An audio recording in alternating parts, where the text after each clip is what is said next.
We're now joined by Greg Dyson, a board member with the Santa Elena Foundation. Greg, welcome back. Well, thank you. Good to be here.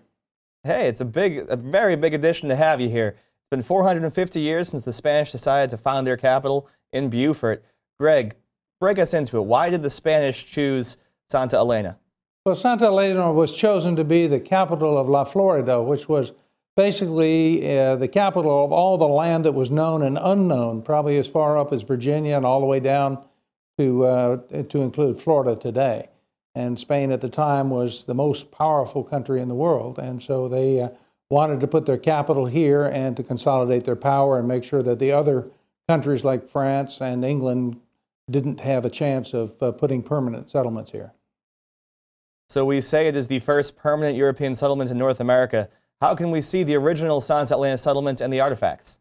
Well, it's been talked about for a long time, and discoveries were made back as far as the 1920s, but we are now in the process of consolidating all the work that's been done previously and also planning the future work, which includes a lot of very highly technical ground-penetrating radar and things like that go on at the site out at Parris Island.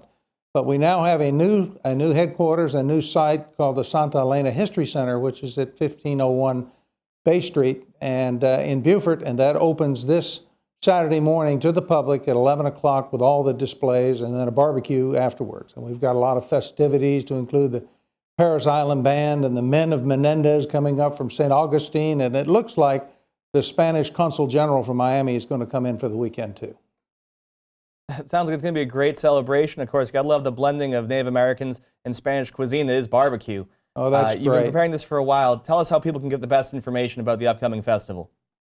Well, they can get on the website at any time they want to, www.santa-elena.org, and the telephone number will be on the screen here. They can see that.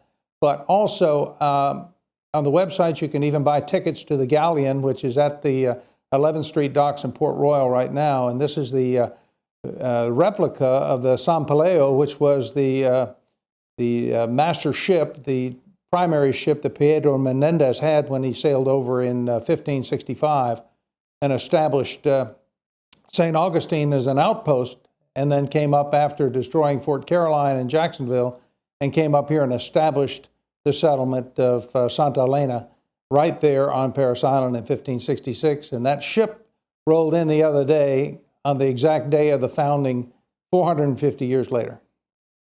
Greg Dyson is a board member of the Santa Elena Foundation. Know that you're always welcome here. We can't wait to have you come back and keep us updated. Thanks a lot.